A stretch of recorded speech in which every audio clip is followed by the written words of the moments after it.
Well, welcome to the Rotary Satellite Club of Carbondale, Murphysboro. Today is May 18th, 2001. This is Shane Hermits. I'm filling in for our club president, Brooke Guthman, who is in another meeting today. And I appreciate you taking time to spend time with us today, because I know time is valuable. So thank you for spending a little bit of time with us today. One of the words of wisdom that I wanted to share today is about COVID and about the vaccine. There's a lot of misinformation about vaccines in the world today, and I wanted to fall back onto the words of Winston Churchill that said, "Those who fail to learn from history are doomed to repeat it." This isn't our first track. Rotary is a big force behind the effort to end polio worldwide. Being involved in polio eradication since 1993 has been a goal of Rotary. And there's only 7 wild cases of polio left in the entire world. So we're extremely close of eradicating only the second disease in the history of mankind, with the first being smallpox. So bear in mind that vaccines can be a good thing. I know there's hesitancy, and as people learn more about it, I think we'll get this COVID-19 virus under control. So I'll get off my soapbox on that one. As we are a satellite club, the main club meets every Wednesday at noon. On the screen is the link to the main club. Tomorrow's guest speaker is going to be speaking from the Paul Simon Public Policy Institute, and they're going to be covering the redistricting of Illinois due to the recent census data.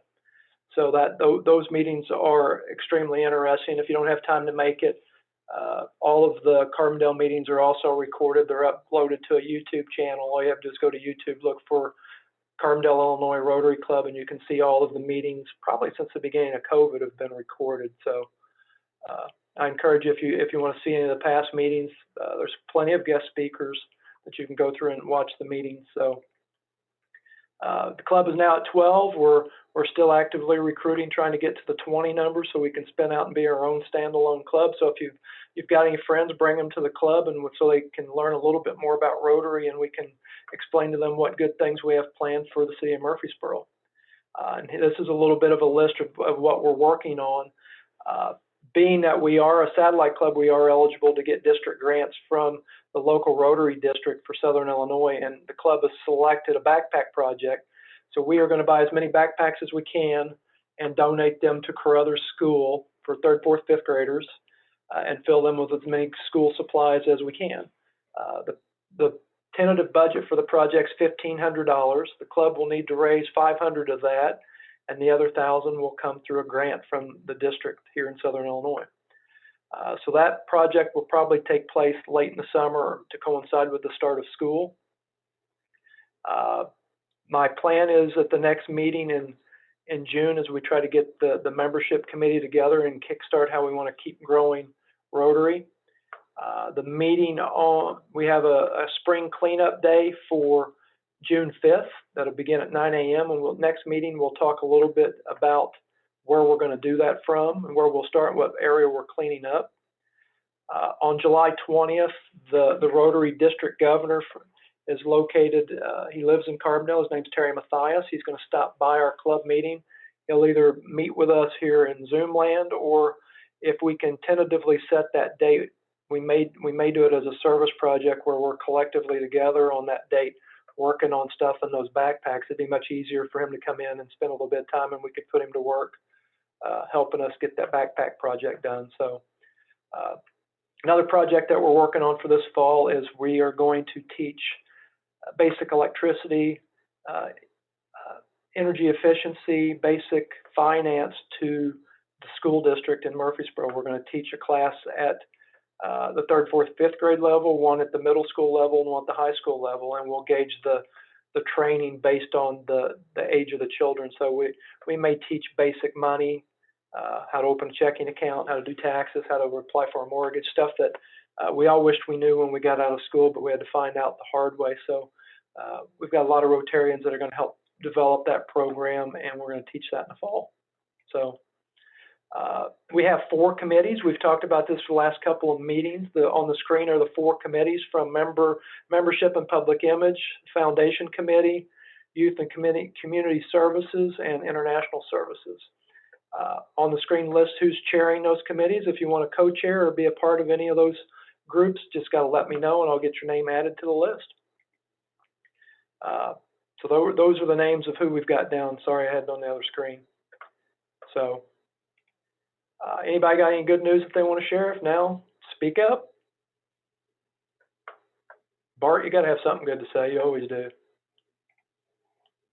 Yeah. Well, last Saturday, my son graduated SIU engineering school, so he's done with that and got his full job offer with the Air Force to start at Scott Air Force Base on July 18th. So he's looking for property or a house to buy to get a little closer up there. So we'll be empty nesters here pretty soon. Well, congratulations. I'll share some good news. My wife had a medical scare. She's a member of this club. She couldn't make it today. She had a medical scare Friday. Ended up that she had a severe case of vertigo, and that was quite a scare to witness. It was looked very similar to a seizure. Someone having a seizure, an epileptic seizure, at how difficult she was dealing with that vertigo. So it came out that it was only vertigo, and she's home resting safely. So if there's any good news in that, it's that she's home resting. Anybody else got anything they want to share? Nope. Bart, I'll let you introduce our guest speaker today. All right. This is Steve Marlow. He's administrator at the Voyage Center, senior. Oh, my screen's moving around on me here. Sorry about that. As we talked about a little bit earlier, Steve and I have known each other about 15 years now. And we were in church, went to church together, on a bowling team together, things like that. And Steve's had a pretty interesting career, so I'm just going to let him kind of talk about his history a little bit and what he's doing now and what the center's for. Awesome. Yeah, I'm Steve Marlow, administrator at Voyage Senior Living. I've only been here for about 9 months now. I was administrator at Harrisburg nursing home for about 2 years. Prior to that, I was in the coal mines for about 16 years as an electrician and a salary maintenance guy. Decided to make a switch over to kind of get away from the coal mines. They weren't doing too well. Since I've been here, this place is a great place to work. You know, we was talking about COVID, of course, coming into the healthcare about this time. COVID's been a challenge for everybody. One thing I am happy to report, we have some of the highest vaccinated numbers in Southern Illinois for long-term care. Right now, we're at 78% for staff members, which is awesome. And we're 98% for residents. So that's those are some fantastic numbers. We have a 24-room market rate on our west building. And we also have a 52-bed affordable rate rooms for our east building. We are comprised of 2 buildings. So when you do come up here, it does get kind of confusing. We also offer respite service as well. We actually only have 1 respite room. And that is if you're taking care of a loved one, maybe of older age, and you guys want to take a vacation, and this would be a good place for them to come. They'll have DSWs here around the clock. We'll have dining for them, activities for them to help keep them entertained, so you don't have to worry about when you go away on vacation. My social services here. This is Chastity Hagler. She's really involved when it comes to resident care, residents personal. I can go ahead and have you give you some information about you. About me? Yeah. Well, I have been here for about 13 years now. I started out as a DSW, and I worked myself up to the social service here.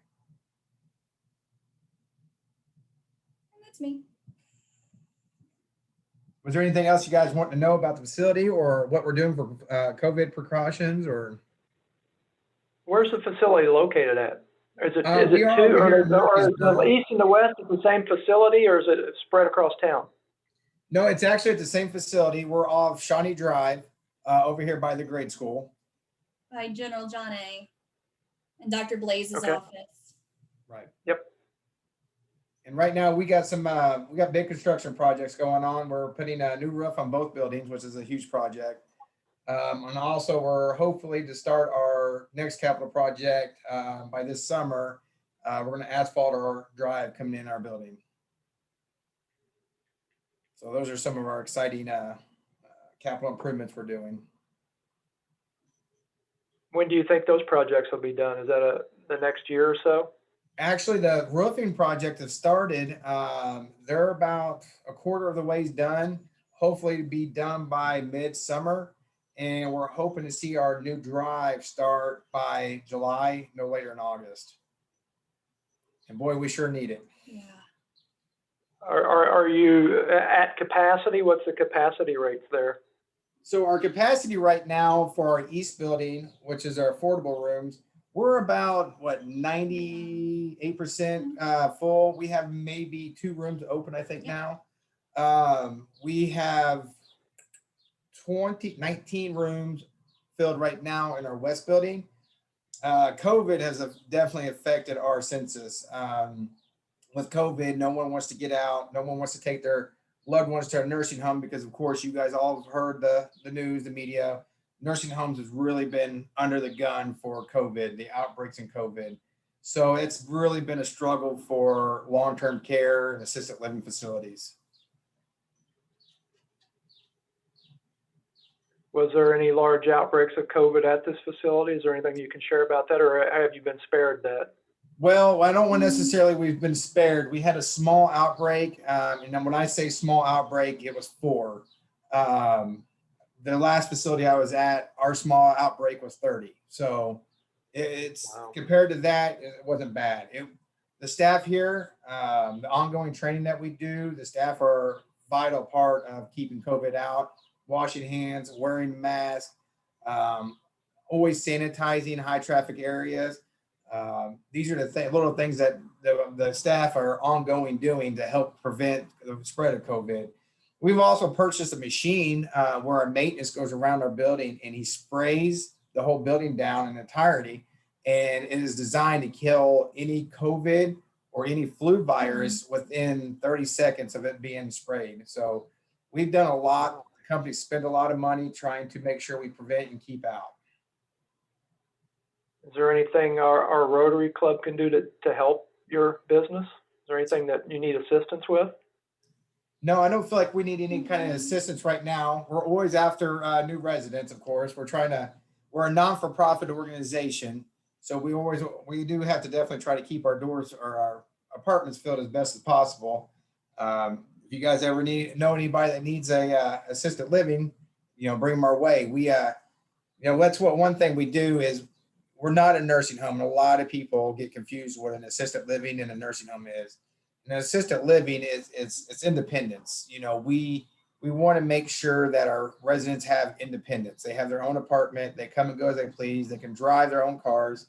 And we have DSWs, direct social workers, here to help them out with, washing their clothes, cleaning their rooms, helping them serve out for dinner. It's almost like a resort.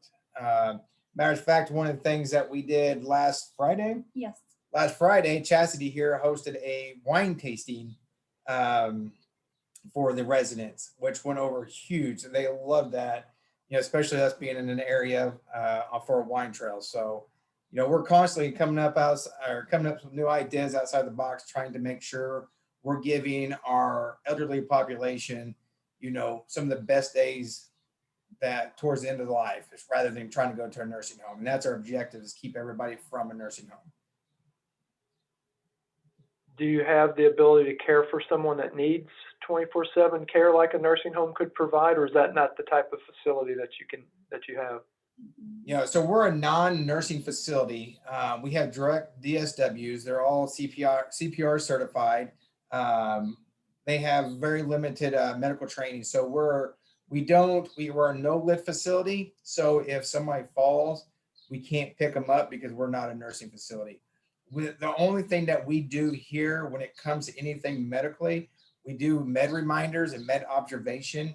And that's basically, we put them on a schedule. When it's time to take a medication, we'll bring it in there. We'll show them, hey, it's Monday. It's time to take your Monday medication. We'll observe.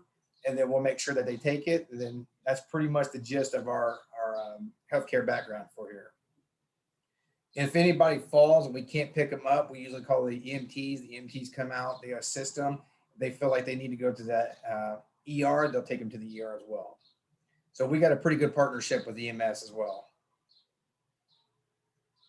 Feel like I've been monopolizing it. Bart or Dennis, you have any questions? Dennis, you're muted.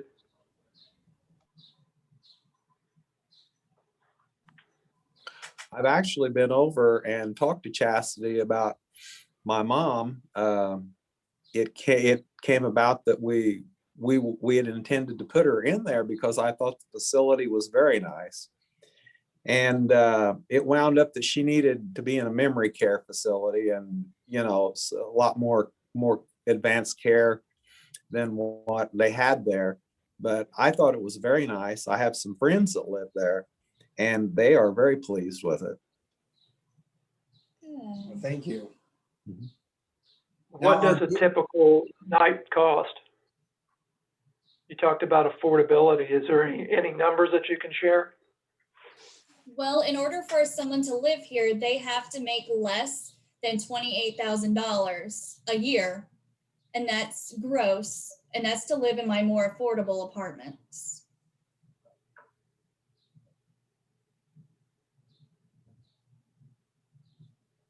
Okay. And if they make more than the 28,000, they would qualify for my West building. And that's just private pay, market rate.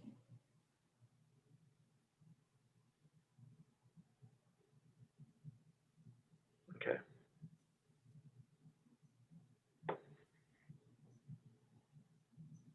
Bart, you got some, I can see questions just burning through you. Well, I really don't have a lot of questions as far as for Steve goes. I pretty much know him more than I want to.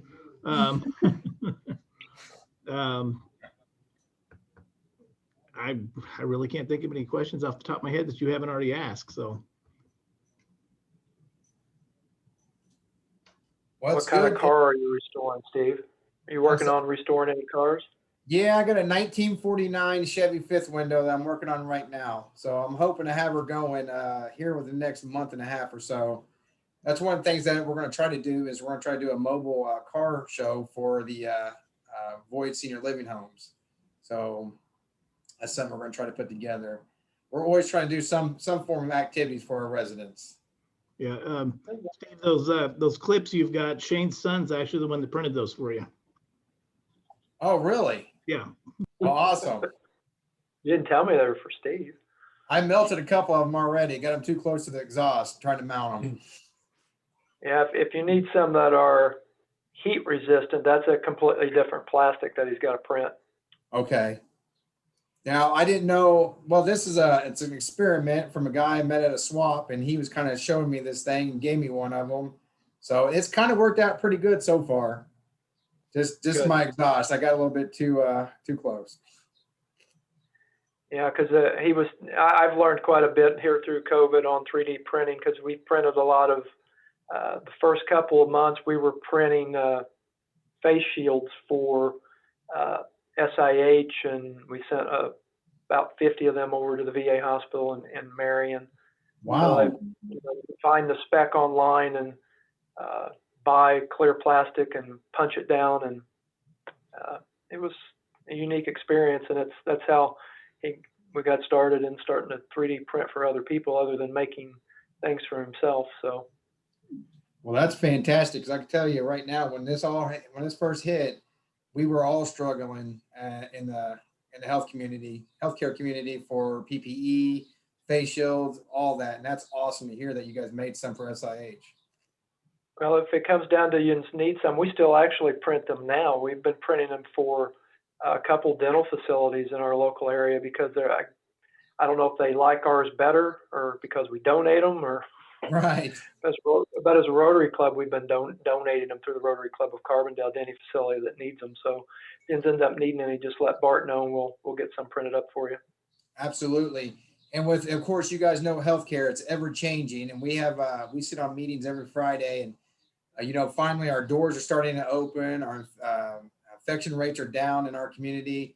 So hopefully, knock on wood, that we can start pushing away from that. We haven't had a COVID case, knock on wood, since Thanksgiving of last year.